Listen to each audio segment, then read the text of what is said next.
우리 오늘 함께 나눌 말씀은 사도행전 9장 19절에서 31절까지 말씀입니다. 신약 성경 203쪽에서 204쪽입니다. 신약 성경 203쪽에서 204쪽 사도행전 9장 19절에서 31절 말씀인데 찾으신 줄 알고 우리 한 절씩 교독하겠습니다. 음식을 먹음에 강건하여지니라. 사울이 다메섹에서 있는 제자들과 함께 며칠 있을새. 아멘. 예, 오늘 제목도 지난주에 이어서 당신은 회심하셨습니까? 두 번째 시간으로 이렇게 나누도록 하겠습니다. 여러분, 우리 지체들이 이렇게 쭉 앉아 있는데, 여러분은 여러분의 인생 단어를 꽂으라 한다면 어떤 단어를 꽂고 싶습니까? 나는 내 인생에서 이 단어가 제일 소중해. 너무 수많은 단어가 있는데 한 단어 이러니까 좀 어렵죠. 그래도 몇 단어라도 여러분 마음속에 이 단어는 참 소중한 단어야. 요즘 한국 사람들은 엄마라는 단어를 그렇게 소중하게 생각하는 것 같아요. 그런데 어쨌든 저는 이 제일 소중한 단어를 이 단어로 꼽고 싶습니다.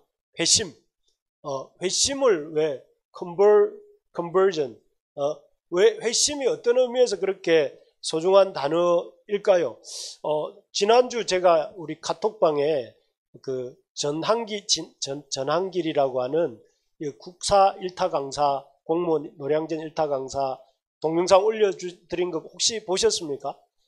보시면 이 양반이 이제 아마 연배는 저 또래거나 저보다 조금 미치시거나 그럴 것 같은데 이분이 뭐라고 합니까? 자기가 너무 강의를 잘해가지고 EBS 강의사 중에서도 1등을 해가지고 이렇게 월급을 쇼핑백에다가 큰 쇼핑백에다가 은행에 가서 직접 담아오고 또 이렇게 직원들을 100명이 넘는 직원들을 거느린 30대 그런 학원의 이사장도 해보고 또 아주 큰 사업을 출판사도 차려보고 아주 다양한 일을 하면서 돈을 엄청 벌었다고 합니다. 그런데 이 사람이 자기 인생에서 제일 잘했다고 생각하는 일이 뭐라고 하느냐면은 우리 형제들 잘 들으십시오. 예수 잘 믿는 자매를 만나가 교회를 다니게 된 것.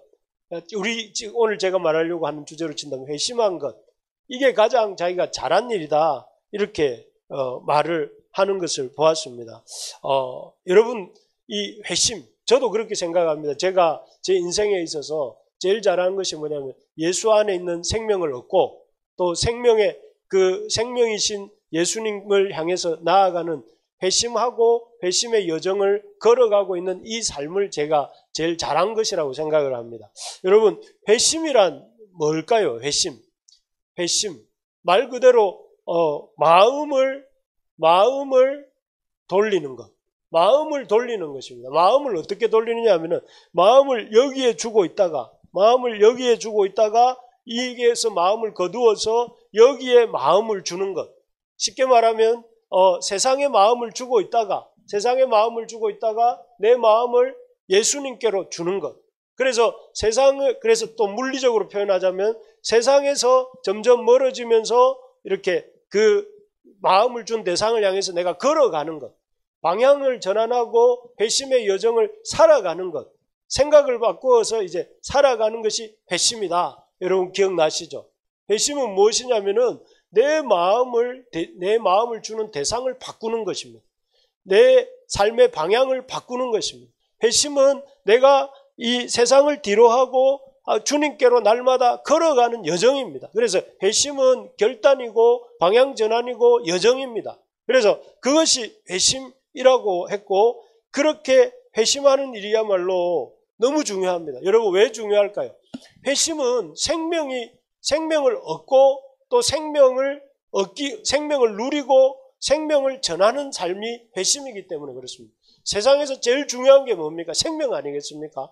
생명을 얻고 내가 얻는 것, 그거 중요하죠. 제일 중요하죠. 그리고 생명을 누리고 또 그 다음에 생명을 전하는 삶을 사는 것이 이게 회심하는 사람의 삶입니다. 그래서 여러분들은 이렇게 주님 안에서 회심하셨죠? 회심하셨습니까?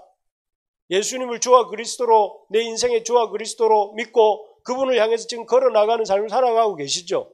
그래서 여러분 비록 좀 부족하고 아쉬운 듯해도 여러분 삶에서 생명의 열매가 반드시 맺히게 돼 있어요. 왜냐하면 예수 그리스도의 생명이 우리 속에 있기 때문에. 그런데 만약에 회심하지 않으면 어떻게 될까요? 우리 지난주 사울을 보았지 않습니까? 청년 사울.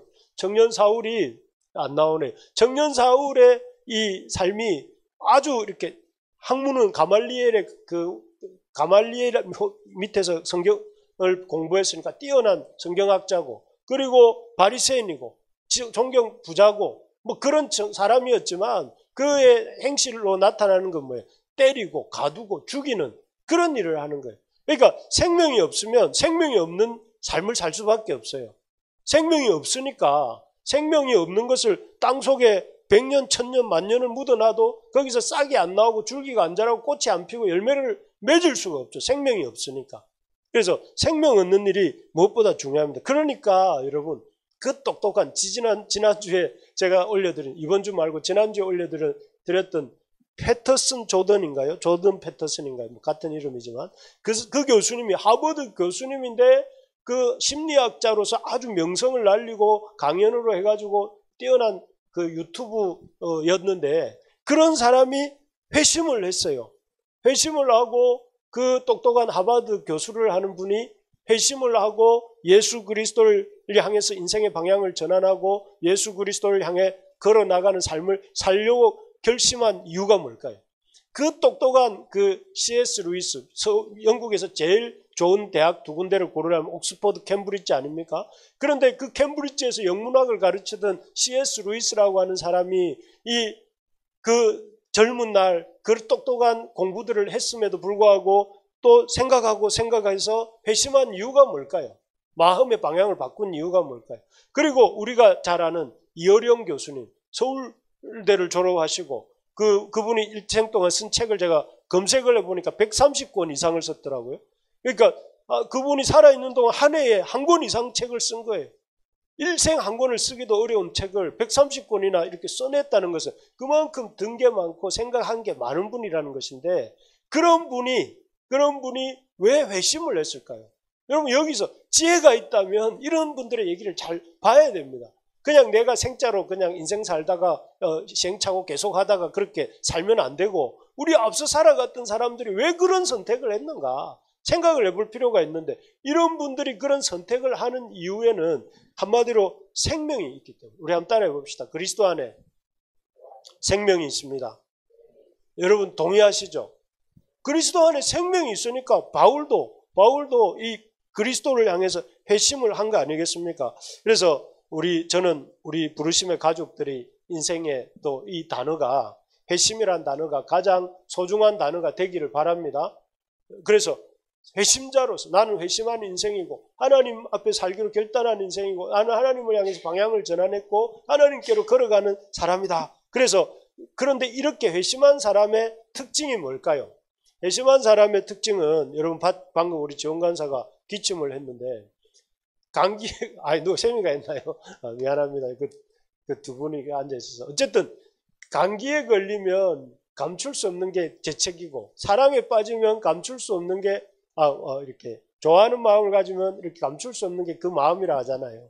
그런 것처럼 이렇게 회심한 사람 주님께 생명이 있고 내가 주님을 향한 삶을 살아가기로 또 그리고 그 안에 있는 생명을 누리는 삶을 살아가는 사람에게서 감출 수 없는 게 꼭 나타나는 현상이 뭘까요? 오늘 바울에서 보이는데 여기 보십시오. 20절 우리 같이 한번 읽어봅시다. 시작. 즉시로 각 해당에서 예수가 하나님의 아들이심을 전파하니. 바울이 생각한 거, 이 다메섹 길에서 생각한 세 가지가 있습니다. 첫 번째는 정오의 그 찬란한 빛보다 더 강한 빛으로 다가오신 그분을 보면서 바울은 구약에 하나님이 임재하실 때, 하나님이 나타나실 때, 이스라엘 백성을 그 광야에서 인도하실 때 두 가지 기둥으로 인도하셨죠. 뭡니까? 불기둥과 구름기둥이잖아요. 그 불이 나타나는 게 뭐예요? 하나님의 임재예요. 그래서 이스라엘 사람들은 빛과 불은 하나님의 임재를 상징한다고 생각을 하고 있는데 그 정오의 빛보다 더 밝은 빛으로 온 것은 분명히 주님이라고 생각을 했어요. 이 사울은. 그럼 주님이시구나. 주여 니시오니까 이렇게 물었잖아요. 그런데 그 주님이라고 생각하는 사울이 주님이라고 생각하는 분은 여호와예요. 그런데 네가 핍박하는 예수라 이런 말씀을 하세요. 그러기 위해서 사울이 완전히 세계관이 그 코페르니쿠스적인 전환이 오는 거예요. 내가 생각했던 것은 여호와 하나님만이 하나님이라고 생각했는데 예수가 주시구나. 예수가 하나님이시구나. 여기에서 사울의 인생이 이렇게 무너져. 예수님이 하나님이시구나.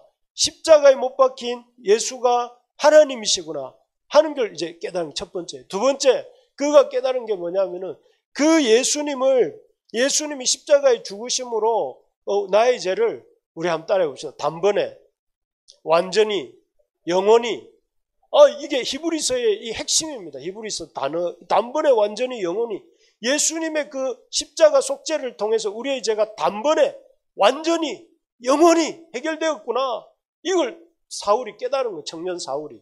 그리고 그러니까 이 놀라운 그가 그 평생을 율법을 지키고 율법의 의를 이렇게 추구하면서 구하려고 했던 그 속죄가 내가 구하는 게 아니라 하나님이신 그리스도가 십자가에 죽으심으로, 이거는 유대인들이 생각할 수 없는데, 나무에 매달려 죽은 자마다 저주를 받은 자인데, 그래서 예수를 믿는 자들을 증오하고 죽이려고 했던 건데, 알고 보니까 그 예수가 하나님이시고 하나님이신 예수가 그 우리의 죄를 대신해서 십자가에서 돌아가심으로 우리의 죄를 단번에 완전히 영원히 해결하셨구나. 그래서 바울이 로마서 8장 1절에 그러잖아요. 그런즉 그리스도 예수 안에 있는 자는 결코 정죄함이 없나니.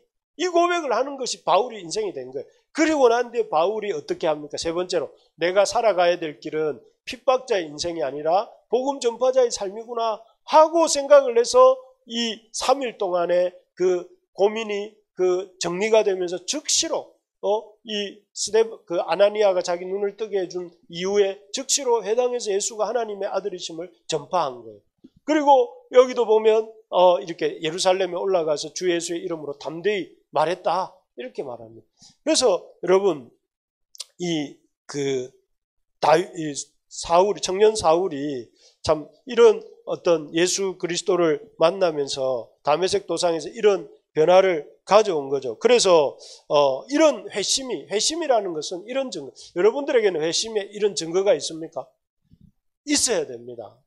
있어야 되고, 없다면 내가 회심했는지 다시 한번 물어봐야 됩니다. 나는 예수 그리스도께로 회심했는가? 여러분들은 예수 그리스도께로 회심했습니까? 제가 한번 물어보겠습니다. 여러분, 예수님이 하나님이라는 사실을 믿습니까? 사람의 몸을 입고 오신 성자 하나님이라는 사실을 믿습니까? 예. 그렇다면 그 예수님이 나의 모든 죄를, 과거와 현재와 미래와 나의 그 머리끝부터 발끝까지 있는 모든 죄를 예수님의 십자가에서 단번에 완전히 영원히 속죄하셨다는 사실을 믿으십니까? 그래서 우리는 결코 정죄함이 없는 사람이 된 거예요. 할렐루야. 우리가 아무리 부족해도, 우리가 아무리 못나도 하나님이 우리를 보실 때는 의인으로 보신다는 거예요. 그리스도 안에 있는 의인으로 보신다는 거예요. 여러분, 이걸 누리시기 바랍니다. 그리스도 예수 안에 있는 그 속죄함으로 말미암아 우리가 의롭다함을 얻었다는 거예요. 그래서 어려운 거예요. 우리가 잘하면 좋죠. 그것도 좋은 일이지만 잘 못해도 우리는 의인이고, 우리 행위와 상관없이 우리가 의인이다, 이 말을 제가 하고 있는 겁니다. 그래서 어렵다함을 얻었어요. 어렵다함을 얻었다면 다음 세 번째 물어보겠습니다. 그러면 여러분, 회심의 여정을 걸어가고 있습니까? 날마다 그리스도를 향해 걸어가고 있습니까? 날마다 그리스도를 증언하고 있습니까? 증거하고 있습니까? 이 부분이 이제 우리가 말하면 좀, 내가 잘 하려고 하는데 잘 안 됩니다. 뭐라 하려고 하는 게 아닙니다. 우리가 다시 한번 우리의 이정표를 새롭게 하자면, 우리의 인생의 이정표는 뭡니까? 우리의 우리를 부르신 이를 향하여 걸어가자고, 우리 부르심의 교회 아닙니까?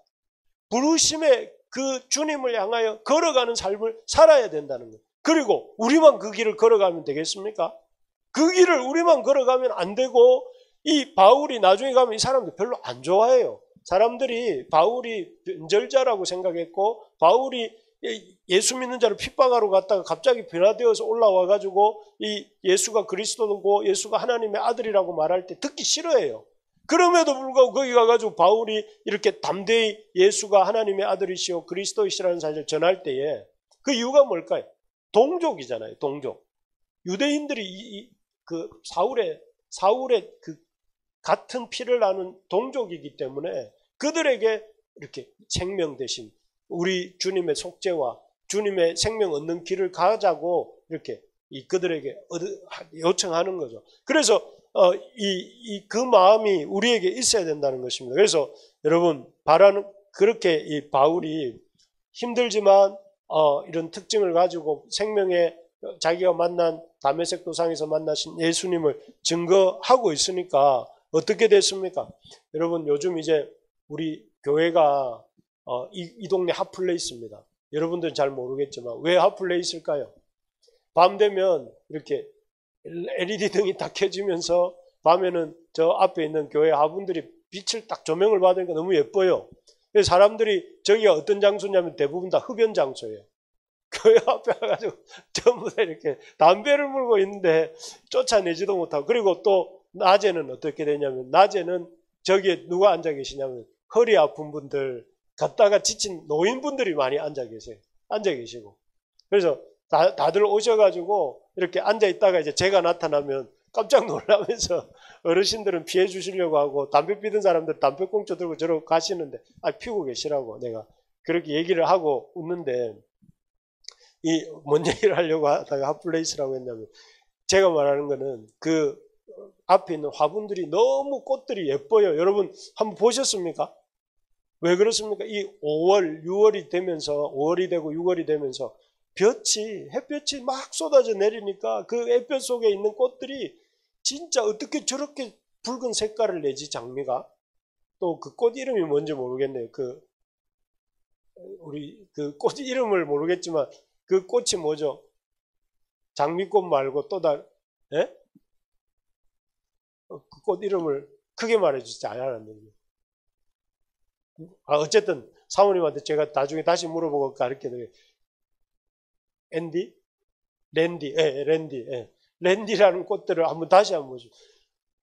여러분, 이 빛 속에 있으면, 그 쏟아지는 빛 속에 있으면 식물들이 너무 놀랍게 자랍니다. 사울의 삶이 그 생명이신 주님을 만나고 빛이신 그 주님을 만나고 그 주님을 향해 걸어가다 보니까 어떻습니까? 그 사울이 가는 곳곳마다 생명 살리는 역사가 일어나죠. 사울이 갔던 갈라디아에서 교회가 세워지죠. 사울이 갔던 그 에베소에서, 사울이 갔던 그 빌립보에서, 그 데살로니가에서, 저 고린도에서, 이 가는 곳곳마다 뭐가 세워졌어요? 그곳에서 교회가 세워지고 생명 얻는 역사가 일어난 거예요. 그래서 그 삶을 보면서 그곳 사울의 삶은 그야말로 생명을 세우고 생명을 기쁨을 누리고 생명의 열매를 맺어가는 그런 삶이 사울의 삶이었습니다. 여러분, 저는 우리 부르심의 가족들의, 저를 포함해서 우리의 삶이 그런 삶이 되기를 소망합니다. 이게 우리가 걸어가야 될 길입니다. 우리가 걸어가야 될 길이 뭐예요? 우리의 달려갈 길이 뭐예요? 생명을 향해 달려가는 것이고, 생명을 누리는 삶을 사는 것이고, 생명을 전하는 삶을 사는 것이죠. 여러분, 우리가 이 나라가 지금 가장 큰 고민거리에 하나가 부딪힌 게 뭐냐면 잘 살게 됐어요. 우리 민주공화국이라나 하잖아요. 한국이 민주공화국인데 민주는 어느 정도 이루어졌는데 잘 사는 길이 뭐냐면 공화라는 말이 같이 잘 산다는 말이잖아요. 민주공화국, 서로의 주체성을 가지고 민주공화, 같이 번영을 이루어가면서 사는 것인데, 그럼 번영을 어떻게 이룰 것인가에 대한 그 다음 넥스트 제너레이션, 넥스트 킹덤에 대한, 다음 나라에 대한 이 비전이 없는 거예요. 그러니까 이 사람들이, 우리 한국 국민들이 지금 잘 살게는 되었지만 뭘 위해서 잘 살아야 될지 이것이 없어졌기 때문에 이 백성들의 참 어려움이 있다고 어떤 분이 말씀하는 걸 제가 보았는데 참 공감이 됩니다. 우리가 말해줄 수 있습니다. 그들에게. 뭘 말해줄 수 있습니까? 넥스트 제너레이션, 진짜 나라는 하나님 나라고, 그 하나님 나라에 생명이 있어야만 이 땅에서 잘 사는 것도 의미가 있는 거예요. 그래서 우리 교회가 해야 될, 믿는 자가 해야 될 일이 뭐냐면 생명을 전하는 것, 하나님 나라에 대해서 전하는 것이고, 하나님 나라가 이렇습니다라고 알려주는 것이, 그래서 주님이 우리가 믿고 거듭나면 세 가지 신분이 생기잖아요. 예수님 믿고 거듭나면 첫 번째 뭐냐면 우리가 신자가 됩니다. 하나님과의 관계에서 신자가 되죠. 그리고 교회 지체들과의 관계에서는 우리 성도가 되는 거예요. 그리고 세 번째 세상과의 관계에서는 우리가 증인이 되는 것입니다. 우리가 해야 될 일은 뭐예요? 우리의 해야 될 일은 복음을 전하는 것이죠. 그래서 사울도 가는 곳곳마다에서 이 생명을 복음을 이렇게 전하고 있는 것입니다. 그런데 이렇게 그런 어떤 생명의 역사, 우리 하나님 앞에서 믿는 자로서 또 성도로서 또 그리고 증인으로서 우리가 살아가는 우리 모두가 되기를 소망합니다. 그런데 이렇게 사울이 그런 삶을 살 수 있었던 것은 그 스스로가 이렇게 가능한 삶은 아니었어요. 마치 어떤 거냐면은 청년 사울이 복음을 전할 때에 사람들의 반응이 어땠느냐면은 우리 23절 한번 읽어봅시다. 시작. 여러 날이 지남에 유대인들이 사울 죽이기를 공모하더니 이 사울이 복음에 대해서 말을 할 때 아이고 이렇게 복음을 말해주니 너무 고맙네. 시원한 물이라도 한 잔 드세요. 이렇게 나온 게 아니라 이놈 죽어라 하면서 사울 죽이려고 했다는 거예요. 옛날에 스데반을 사람들이 죽이려고 했던 것처럼 사울 죽이기를 공모하는. 그리고 29절에도 보면 그 사람들이 죽이려고 예루살렘에 올라가니까 예루살렘 사람들이 사울을 죽이려고 하고 앞에 있는 23절은 다메섹 사람들이 사울을 죽이려고 했다는 거예요. 죽이려고 하는데 그런 죽이려고 하는 사람들이 사울이 복음 전하면 듣겠습니까? 안 듣고. 그리고 사울뿐만 아니라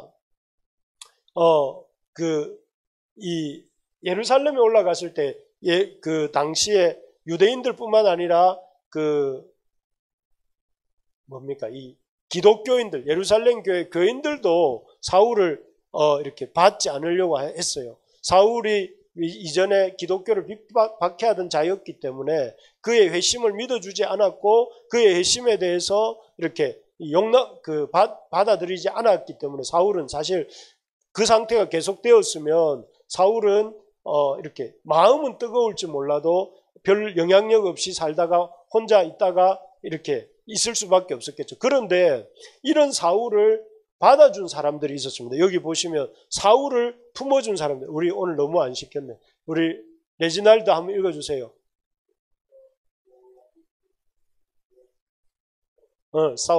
사울인데 이 사울 맞나 스펠링. 사울을 embraced, 껴안아준 그런 사람들이 있었기 때문에 그렇다는 거예요. 사울을 껴안아준 사람들이 누군가 하면 바로 이런 사람들입니다. 다메섹에 있는 제자들, 그리고 이 바나바 같은 사람이 그 사울을 품어주었습니다. 앞에서도 말했지만 다메섹에 있던 유대인들과 또 예루살렘에 있던 교인들은 사울의 그런 어떤 회심에 대해서 이렇게 믿을 수가 없었어요. 왜냐하면 너무 그가 회심하기 전에 사울은 악랄했기 때문에 때리고 가두고 죽이고 스데반도 죽였잖아요.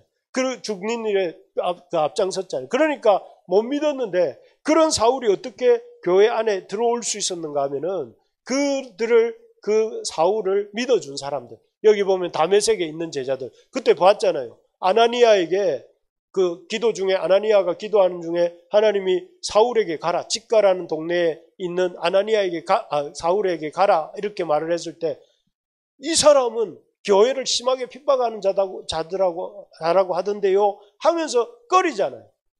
꺼렸던 사람이 사울이에요. 그런데 그 사울을 향해서 이 제자들도 안 꺼렸겠습니까? 그런데 제자들이 가서 사울과 함께 하면서 그를 받아줍니다. 그래서 다메섹에서 사울이 이렇게 활동할 수가 있게 되죠. 여기도 마찬가지입니다. 이때는 27절은 19절로부터 3년이 지난 시점이에요. 3년이 지났으면 사람들이 이제 사울을 인정할 만도 한데 그동안 사울은 요단 동편을 다니면서 전도를 하고 있었는데 이 사울이 3년이 지난 후에 이 예루살렘에 올라갔습니다. 올라갔는데 사람들이 사울을 믿지 못해요. 너무 이 사울이 했던 소행이 이렇게 악랄했기 때문에 안 받아들이는데 누가 데리고 갔다고 되어 있습니까? 바나바라고 하는 사람이, 잘 봐두십시오. 이 바나바가 사도들에게 사울을 데리고 가서 이렇게 말해줘요. 그가 길에서 어떻게 주를 보았는지와 주께서 그에게 말씀하신 일과 다메섹에서 어떻게 그가 예수의 이름으로 담대히 말하였는지를 말해줘요. 그 결과 이 교회 안에서 이 예루살렘 성 안에서 사울이 이렇게 아주 여기 보시면 이렇게 잘 출입하고 다녔다는 구절을 제가 안 올렸네요. 어쨌든 제가 이 말을 하면 여러분들은 한번 라왓 이거 한번 읽어주세요. Do you believe conversion? 회심을 믿어요? Yes. 여러분들은 어떻습니까? 여러분들은 회심을 믿습니까? 오늘날도 회심하는 역사가 일어난다는 걸 믿습니까? 예를 들어서 바나바나 다메섹에 있는 제자들은 뭘 믿은 거예요? 사울이 회심했다는 걸 믿은 거잖아요.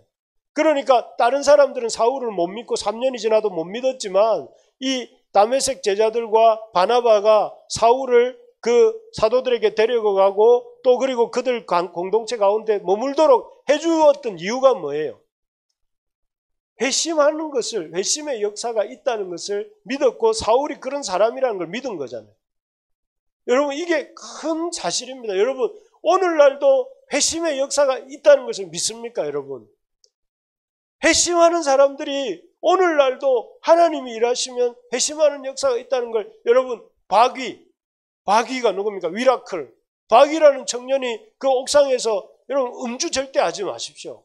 음주하다가 떨어져가지고 목 이하 신경이 마비가 돼가지고 됐지만 그러나 불행 중 다행으로 그가 그 고통 중에서 하나님을 만난 거잖아요. 만나고 그의 인생이 그야말로 컨버전 된 거예요. 그리고 그 인생이 위라클이 된 거잖아요. 지금 많은 사람들이 선한 영향력을 끼치고 있는 거잖아요.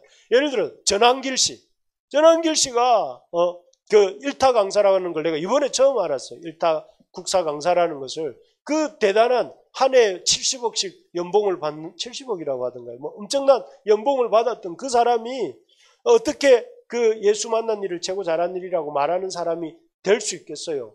누가 그 일을 여러분들은 할 수 있으면 구원을 이렇게 예수 믿는 것이 좋겠습니까? 70억을 버는 게 좋겠습니까? 황민 간사님. 순간 망설이면 안 되는데 어쨌든 우리는 그래도 훌륭합니다. 보통 사람들은 마음에 70억 이러면은 마음이 순간 흔들릴 수도 있는데 왜 이런 것들이 어떻게 가는 70억보다도 예수 믿는 것이 더 가치 있다고 말할 수 있는 역사가 지금도 일어난다는 거예요. 바귀뿐만 아니라 전한길 씨뿐만 아니라 오늘날 많은 사람들 저 같은 사람도 예수님을 믿었잖아요. 이런 회심의 역사가 일어난다는 것을 여러분 이렇게 믿으시기 바랍니다. 그래서 이러한 사실을 믿는다면 우리가 어떻게 해야 될까요? 제가 한번 생각해 봤습니다. 기도하고 찾아가야 된다. 아나니아가 이 사울이 지금 직가의 어떤 동네 집에 있다 하는 얘기를 들었을 때 하나님이 그를 찾아가서 안수하고 그의 눈을 뜨게 해줘라 라고 이렇게 말씀하셨을 때에 아나니아가 생각할 때 저는 저 사람은 너무 악한 사람입니다. 주님 안 됩니다. 이렇게 말하지 않고 그의 생각 속에서 하나님이 회심시키셨으면 회심한 것이겠지요 하고 믿음으로 순종해서 찾아가잖아요. 이게 우리가 해야 될 일이라는 거예요. 우리가 생각할 땐 저 사람 안 됩니다. 지금은 안 됩니다. 해봐도 안 됩니다. 이게 우리 생각이잖아요.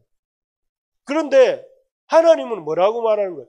회심의 역사는 시대와 상황을 초월해서 지금껏 안 일어난 적이 없다. 가봐라. 가서 만나봐라. 이게 아나니에게 주셨던 부담이고 사울에게 주신 거잖아요. 사울도 그러니까 예루살렘에 올라가서 자기는 머리가 돌이겠습니까?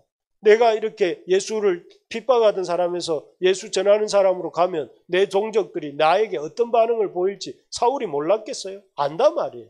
알지만 그러나 그 사람들에게 하나님이 나에게 역사하셨던 것처럼 역사하시면 저 사람들도 바뀔 수 있을 것입니다. 라고 생각을 하고 가서 담대하게 그리스도를 전한 거잖아요. 그래서 우리가 중요한 것이 pray and go find it. 가서 찾아보라는 거예요. 찾아보라. 이게 중요합니다. 그래서 어쩌면 이게 이번 이웃 초청 잔치에만 국한되는 얘기가 아니고 여러분 일생을 통해서 우리가 이 자세를 견지해야 됩니다. 항상 사람을 볼 때 저 사람은 안 돼라는 생각이 그리고 우리 스스로가 이런 틀을 만들어 놓고 맞추는데 그렇게 하면 안 되고 주님이 가르치는 사람들에게 다가가서 우리가 그분들에게 우리가 복음을 우리가 만난 예수님을 전하는 것이 필요하다는 것이죠. 두 번째로 보면 인바이트 이렇게 되어 있습니다. 너무 다음 주에 맞춰진 메시지인 것 같긴 하지만 그러나 여러분 그냥 하려고 하는 말이 아니라 오늘 공교롭게도 9장이 이 부분이 우리에게 또 해당이 되어서 제가 말씀드립니다.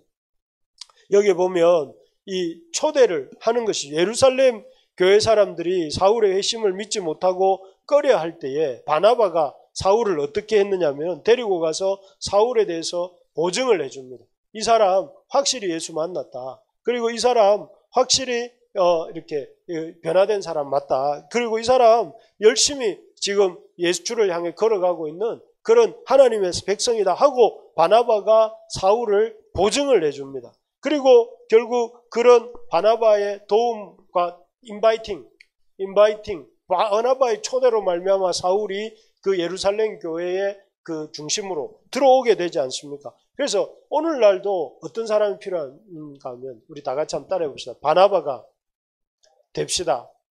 바나바가 사울을 예루살렘 교회에 데리고 왔기 때문에 여러분 이게 왜 중요하냐면은 바울의 1차, 2차, 3차 전도 여행의 법적 근거가 생긴 거예요. 바울이 1차 전도 여행 때 갈라디아에 가서 교회를 개척하고 돌아왔잖아요. 이방인들이 대거 주께로 돌아왔어요. 돌아왔는데 이 이방인 신자를 인정해 줄 것인가 말 것인가를 누가 결정합니까? 사울이 결정합니까? 아닙니다. 그걸 결정한 교회 공의회가 결정을 해야 돼요. 예루살렘 교회가 그걸 승인을 해줘요. 15장에 보면. 그리고 바울이 2차, 3차 전도 여행을 통해서도 교회를 개척하잖아요. 그리고 그 교회들을 법적으로 승인해 주는 데가 어디예요? 예루살렘 교회예요. 그래서 바나바가 한 일은 사울을 예루살렘 교회에 초청해 준 일 정도인지 모르지만 그러나 그 사울이 예루살렘 교회의 승인을 받음으로 인해서 앞으로 일어나게 될 아시아와 유럽과 저 고린도 넘어서 저 로마까지 그 이루어질 모든 바울의 선교 사역의 그 법적 근거를 만들어 준 거거든요. 그런 면에서 생각을 해보면 우리가 참 바나바가 큰 일을 했구나 그런 것입니다. 그래서 저를 전도한 우리 선배님이 계십니다. 저를 전도한 선배님이 요즘도 한 번씩 통화를 하는데 선배님이 늘 저를 보면 이렇게 기뻐하십니다. 왜 기뻐할까요? 그래도 내가 전도한 사람 중에 목사가 한 명 나왔다. 내가 전도한 사람 중에 그래도 지금 현역으로 뛰고 있는 목사가 있다. 이게 당신의 기쁨이고 또 당신의 이 자랑이고 당신의 어떤 그 보람인 것 같아요. 그래서 참 저도 뭐 개인적으로 감사하고요. 덕분에 제가 예수님을 믿고 또 이렇게 알게 됐으니까 참 감사한데 그래서 여러분 우리가 이런 바나바가 됩시다. 여러분 이번 한 주간 좀 바나바처럼 이렇게 이번 한 주간뿐만 아니라 사실은 우리 교회 입장에서는 이런 초청잔치를 처음 해보는 것이지만 여러분 한번 새로운 시도지만 우리 이번 걸 계기로 해서 계속해서 우리의 삶이 좀 증인으로서의 삶으로 거듭나는 그래서 미셔널 라이프, 선교적 인생, 미셔널 처치, 선교적 교회, 미셔널 라이프가 되는 우리가 됐으면 좋겠습니다. 그래서 우리 이번 한 주간에 참 하나님의 큰 은혜를 구하고 그래서 다음 주에 주일 오후에는 우리가 세미자매의 아름다운 노래도 듣고 또 우리 기타도 듣고 또 복음에 대한 토크도 할 건데 기도 많이 해주시고요. 또 새로운 영혼들이 거듭나는 것도 또 초청되어 오는 것도 보면 참 좋겠습니다.